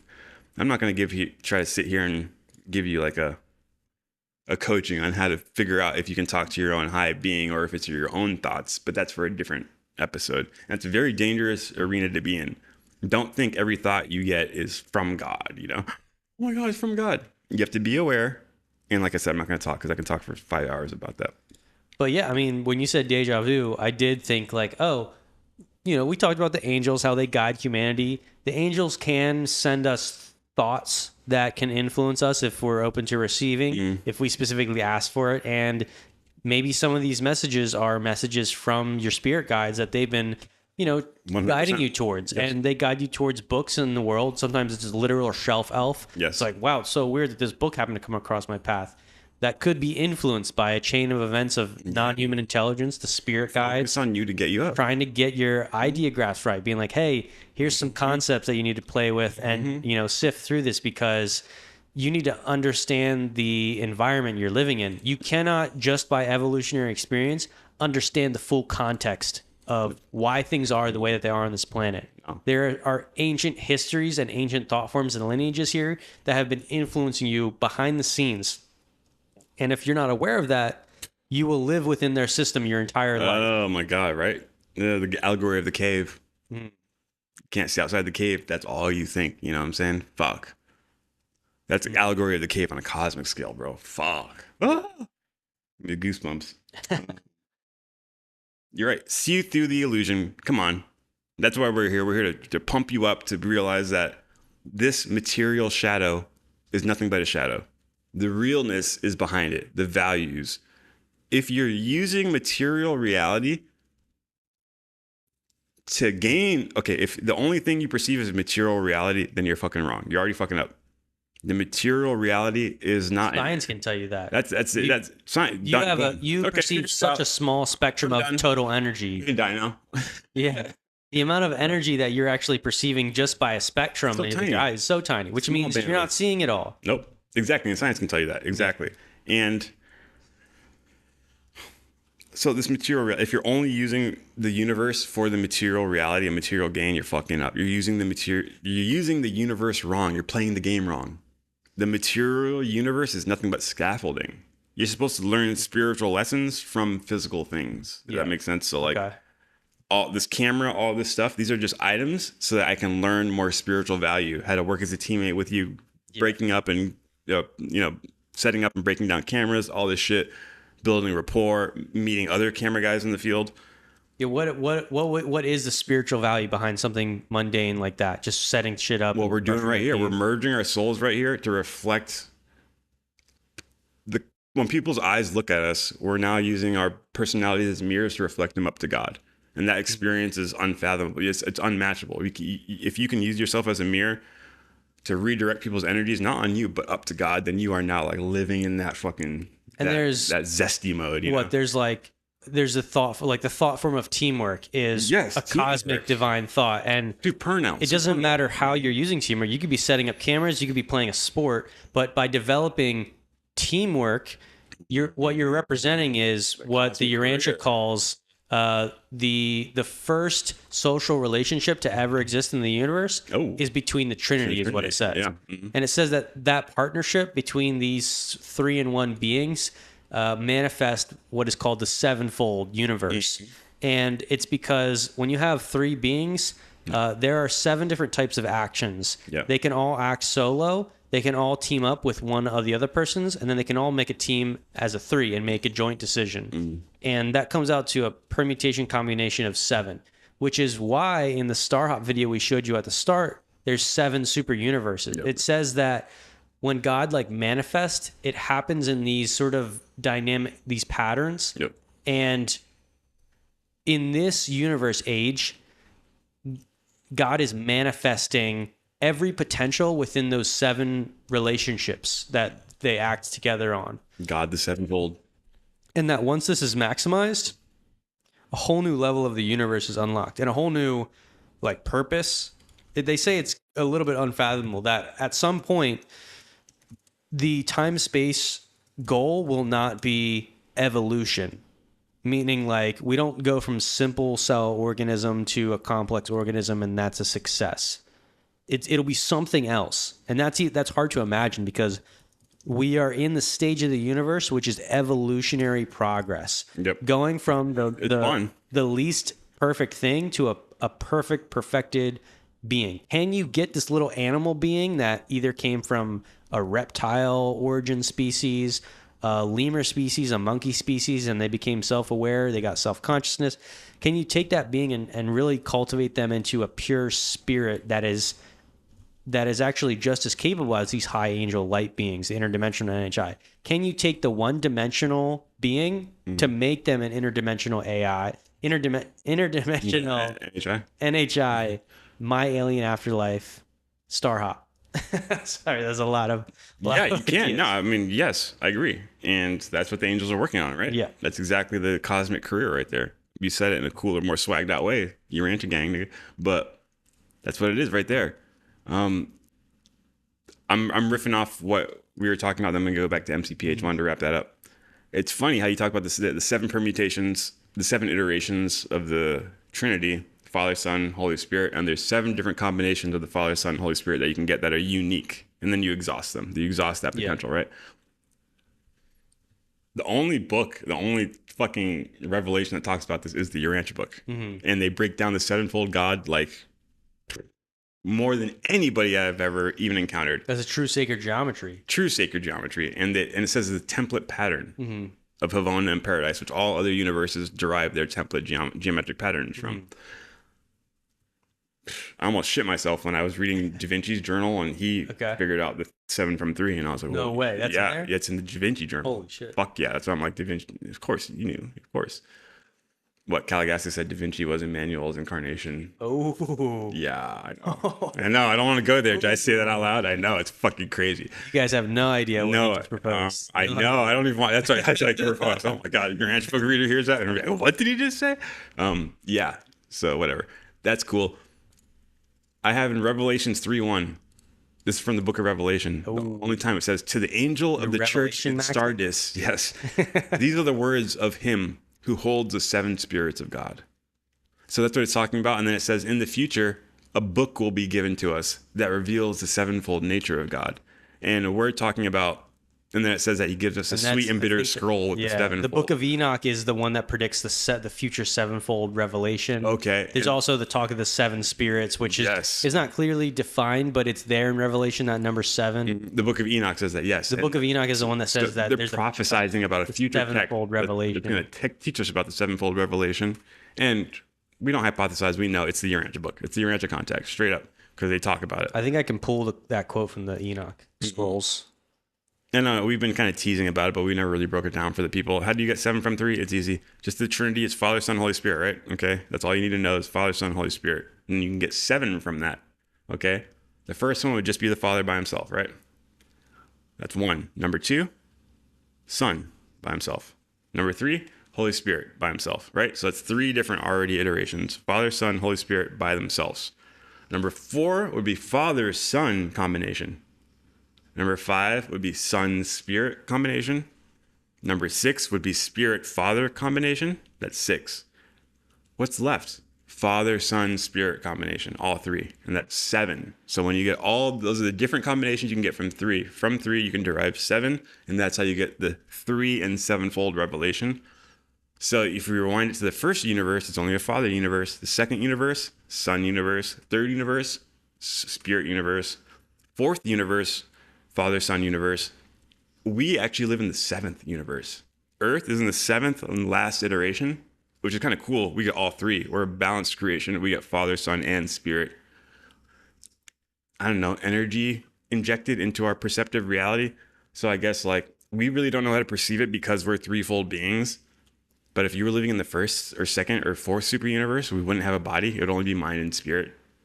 Or we wouldn't have a spirit. It would only be mind and body. I don't even know how this works. Yeah. This is my primitive mind trying to figure out what's it look like to live in a sector of the cosmos that doesn't have all three. You know? And we're trying to imagine it by we're still like we're conformed to these forms which do use this template. So it's like, how do you use the template to imagine something outside of the template? It's almost like saying, what if instead of the Trinity, it was actually a quad, started with 4, and then it's permutations and combinations from that. It's like, you know, you're having to change the geometric relationship of everything. Exactly. Yep. I got this quote. Again, shout out to the chat. Shauna, I've struggled with believing the Bible, and y'all's teachings have helped me so much. Kelly McD just drops a whoa. That's awesome. So What is that? A translation character? What character is that? Oh, that means number 2 in the chat, number 1 in the chat. It's like a king and queen crown. I don't know if your computer might not be able to read it. On my computer, there's another character. It looks Asian, and then it says "whoa." Do you see that? Maybe. Yeah, for me, it just says a king crown and then number 2. Oh, okay. For me, there's like another character. Interesting. I don't know why. Whatever. But shout out to everybody in the chat. I love talking to you guys. Hope you guys are enjoying the show too. But bring it back. I guess let's keep reading. Oh, can I read this quote from the Book of Enoch? So, okay, get this. And shout out to, I think it's Bruce Mannheim. Your entry reader that pointed this out to us. And he's like, yo, check out this quote in Revelation. Oh, you're right. Yeah, that's an Asian thing. Whoa, what is that? That's weird. I said, whoa. I see it now. Yeah. Okay, so this is in this like apocryphal section. So this is Enoch 92. I forget which Book of Enoch, but if you search Book of Enoch sevenfold revelation, you'll get it. It's there in 92. And this is like depicting these, I guess the weeks of, probably people kind of relate this to tribulation, end time stuff. So it says, afterwards in the 7th week, a perverse generation shall arise. Abundant shall be its deeds, and its deeds perverse. During its completion, the righteous shall be selected from the everlasting plant of righteousness, and to them shall be given the sevenfold doctrine of his whole creation. Whoa. The whole creation right there. So this is also tapping into this idea of the 144,000 elect thing. Oh. Okay. It's basically like, and you can also relate this if you want to tie, this isn't exclusive to the Bible. You know, if you want to talk to the yugas of the yoga and the Eastern, Sanskrit. They say that like there's these ages, and each age there's a rise and a fall, and there's a great sort of judgment, and there's a harvest. The Law of One calls it the harvest. Yeah. They say something about 75,000 years is a key date between harvest points, and Revelation and Apocrypha in the Book of Enoch has its own version of these claims. Right. And so they're making this prediction, and basically assume that the Book of Enoch is possibly a type of channeled text from the Hebrews day and age, because the oldest copy that we have is like only within a couple hundred years of Jesus' life, I think before Jesus. Yeah. So we don't really know how old it is, but my hypothesis is that this text is potentially like something that somebody like, okay, Enoch as an ascending being. Enoch is this character in the Bible that he said he walked with God and then was no more, as if he's like taken off the planet. Urantia reveals that Enoch had a unique lineage, and that he did kill it with mind, body, spirit, and he actually fused with his inner divine fragment and sort of left the planet that way. Yep. Now, another text that we study on this channel is called The Keys of Enoch by J.J. Hurtak, who says that the Enoch of old, you know, in his ascended state, actually visited him and gave him a whole set of information for the future science of humanity. Urantia book also says that there is a council of 24 elders of ex-Urantia Earth mortals that actually advise planetary decisions because they lived here and experienced here.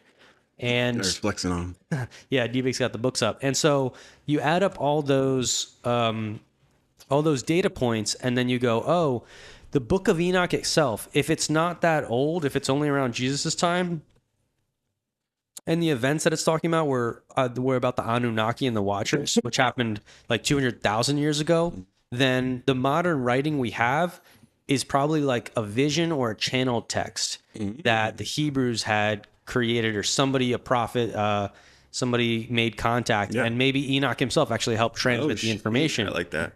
And that is why the Hebrew version of the Anunnaki story is slightly different, because they were told from another perspective. Interesting. It's just a hypothesis that I have, but this quote is almost quite clear, because we're 2,000 years after the last major celestial landing, which was Jesus teaching the planet, and then we killed him. And this quote right here is talking about how, like, I don't know, I'm not super into like prophecy stuff, to be honest, but I do acknowledge that higher beings can glimpse us either possible futures or some definite things that will happen. But we still, overall, I want people to know that you still have a way to change the future. You may not be, there's some events that may happen just because of the momentum that this planet has been on, but it's not deterministic. We can take back the planet. Yeah. Free will, baby. Let's go. But this whole, this quote here, the sevenfold doctrine of his whole creation. I mean, guys, if you're watching this right now, hello, you might as well be the righteous that are selected. Not to go too religious here on you, but like the sevenfold doctrine is exclusively in the Urantia contact. Yeah, and we're just keeping it real, We ain't trying to, no funny business over here. You are now holy and elect. No, I'm kidding. No, I mean, you're not that special until you read it. Yeah, I mean, once you got to unlock the keys, and the keys are thought forms. It's a race to thought forms. If you never think a certain thought, there are certain thoughts out there that you need to think, and that will allow you to enter a new dimensional way of perception. It'll unlock a new doorway of perception, and every being in the cosmos, believe it or not, needs to achieve these ideographs before they move on to the next sector. You can't graduate your sector until you've achieved all these different thought forms, ideographs, incorporated into yourself, so they know that, okay, you're fucking ready. So you can learn right here, right now, baby. I mean, if we can help you, not if we can help you, I hope we're helping you. So what's up?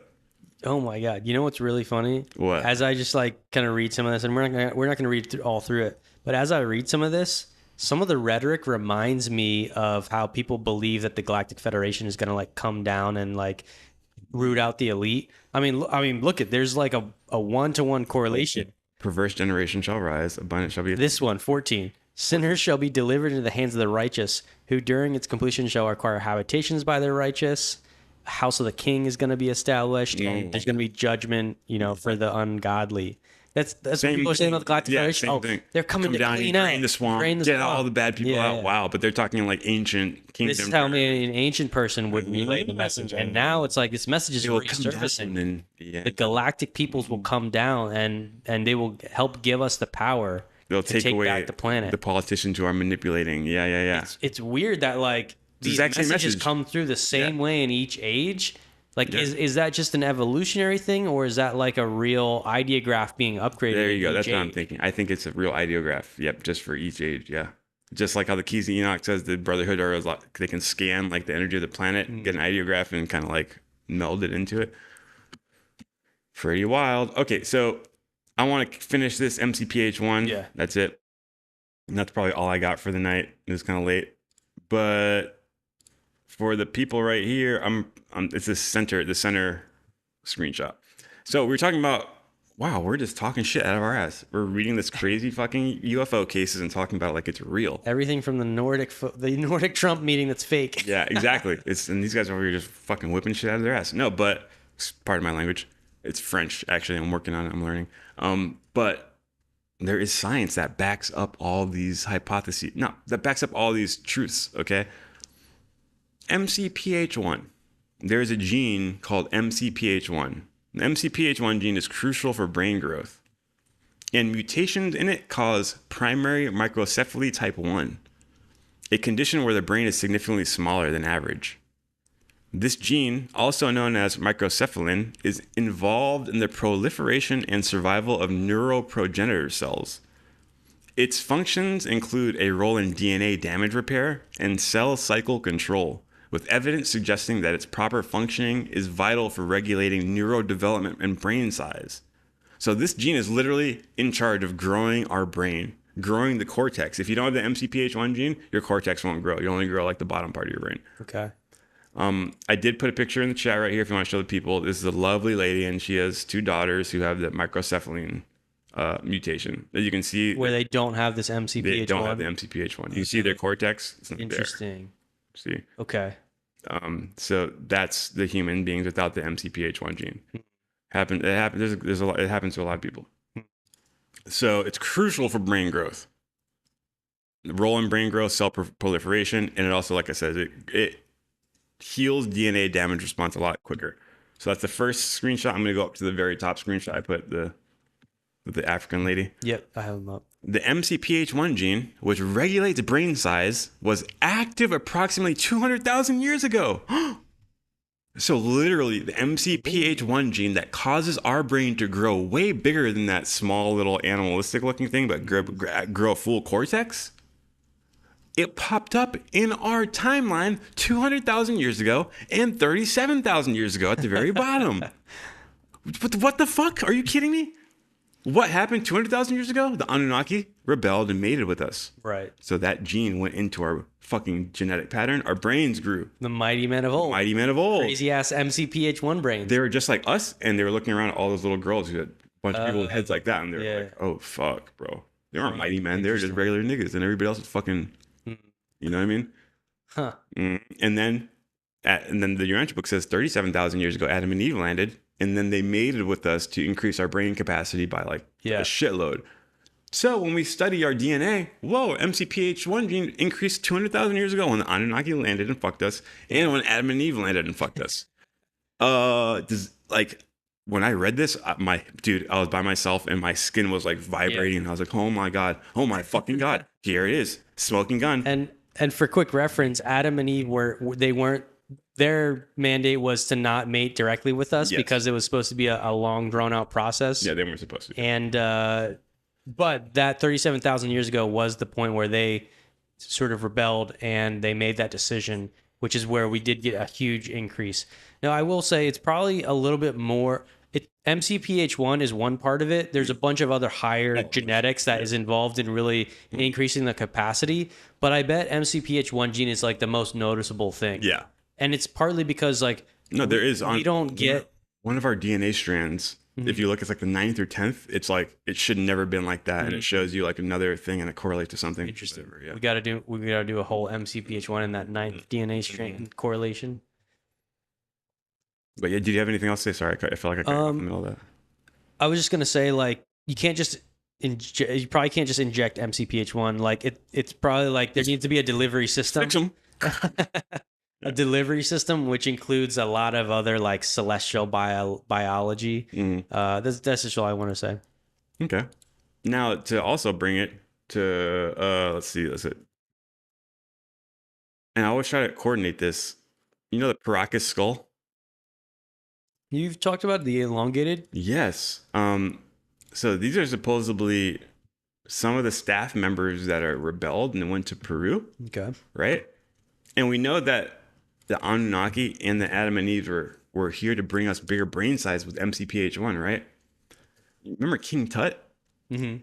King Tut and his father Akhenaten, they were depicted with having long skulls, and they even wrote about it as if they had celestial genetics with them. Yeah. And the Urantia book kind of hints at that they were actually mixed with the celestial DNA. Mm-hmm. King Tut.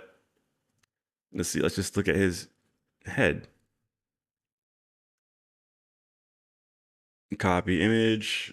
I'll put it in the chat for the people. You can probably see it. Look at that. That's a depiction of King Tut's head. Huh. And the Paracas skull. Okay, so now I'm throwing shit at a wall, right? All Jake Barber. Yeah. Wow. The eggs. Got him. Yo, look at that. This is. Holy shit, that's like that. He looks at you. He looks at you. I'm already on it. Yeah, we need to retrieve it. Red team. Cut it off. Retrieve it. That video you saw, that was actually the top of a Baraka skull, Eddie. No, okay, so if we were just bullshitting and spitballing like normal people that we are, it seems like those guys, the Baraka skull and the Anunnaki, remember Tyne Alec? He was the one that first proposed that Adam and Eve and the Anunnaki actually had tall heads like this. And I looked at him and I was like, what? Really? I was like, I thought they were supposed to be hot and you wanted to mate with them and stuff like that. But whatever. And then he showed me like if you put hair on them, you can't really tell as much. Okay. Like it's crazy. Here's a quick alternate hypothesis: is that they didn't necessarily need to have elongated heads because their genetic system was designed, and the elongated heads is a byproduct, an unintended byproduct that actually is not the goal, the end result. It's what happens when you don't do the program, when you don't make create. It goes like that. It just goes like full on. Too much. Because of too much MCPH1 and all that shit. See, that's where I was going with. I was like, if they have all this MCPH1 and they weren't supposed to mate with us and they mate with us, and then you get these super elongated skulls, maybe you're right. It's I wonder if it makes the skull thin. Because if it stretches it during the early development, does that mean it's less strong? So where the weird thing is all these skulls, they don't have sagittal sutures. Okay. You know, when we're born, we have a soft like- spot in the top, and we have 4 different plates, and then they fuse over time. Got it. These skulls don't have that. So people are like, what the fuck? Like, Whoa. it doesn't make any sense. In science, they don't even look at it. They go, don't look at that. They say that they had mutations, genetic mutations. That was there. That's it. That's all I say. Weird. Fucking weird, right? There's no So like look at the picture. some Look other at the part picture. of There's the no sagittal suture going down the center. You're supposed to have a line going down the center of your forehead. Oh. I've never seen my own skull, so I don't know. Do I have a sagittal suture? Here you go. So I'll check it out. So this is a Yeah, show us that. Show us the normal ones. So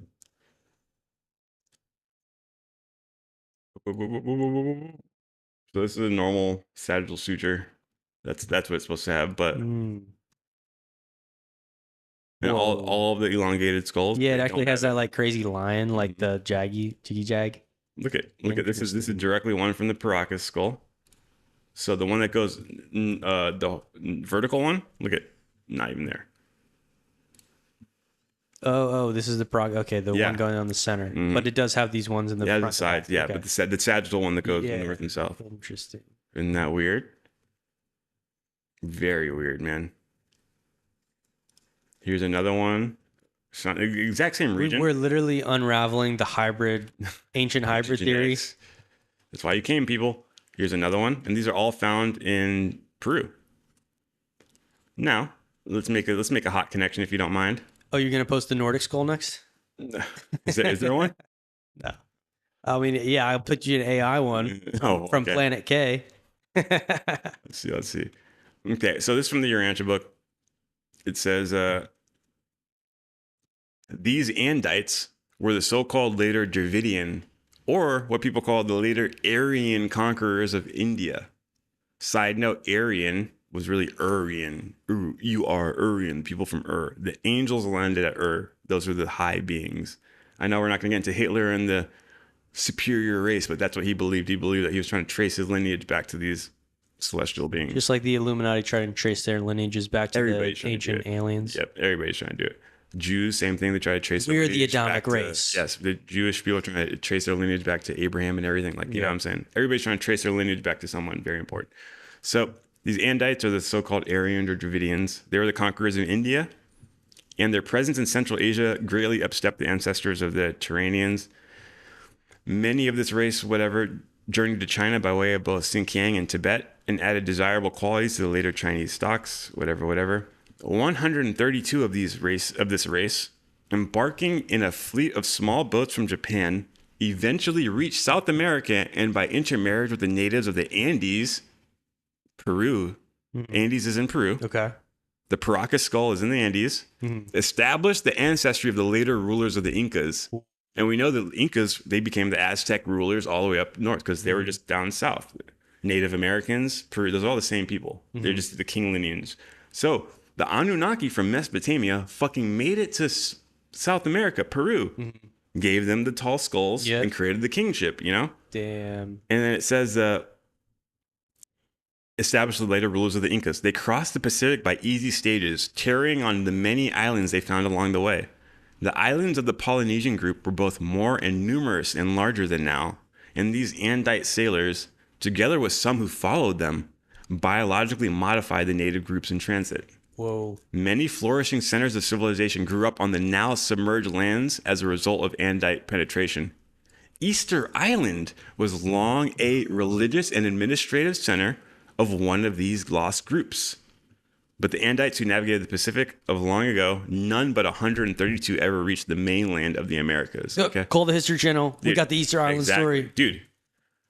Now, that's an Easter Island. Alien hybrid hopping. They're island hoppers. Easter Island, Rongo, and let's do, what is it, Indus Valley. So check this out. They found exact same, Rongo is a script that's found on Easter Island, and it's never been translated before, okay? It's still unknown. Oh, it's a language? Like yeah. Okay, Rungo. Yep, here, I'll put some images in the chat for you. This is the Andite language? This is from Easter Island, Rongo. So check this out. They found so many of these tablets, and they cannot decipher Are anything. these the symbols on the UFOs?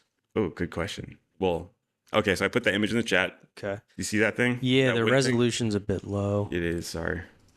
It's hard to tell what the characters look like. Well, check this out. I got another one. So they found this image in the Indus River Valley. Indus, Indus is Hindu. Okay, yeah. In Aryan, Hindustan. where they took over India, where the Anunnaki came and took over northern India to create the Brahmin class and enslave the rest of the dark Indians. That's why the northern Indians look light-skinned. The Aryans, remember Hitler went to India to find the Aryans and took the swastika. That's how he got the swastika. On the left is the Indus River Valley. On the right is Rongo. Look at the similarities.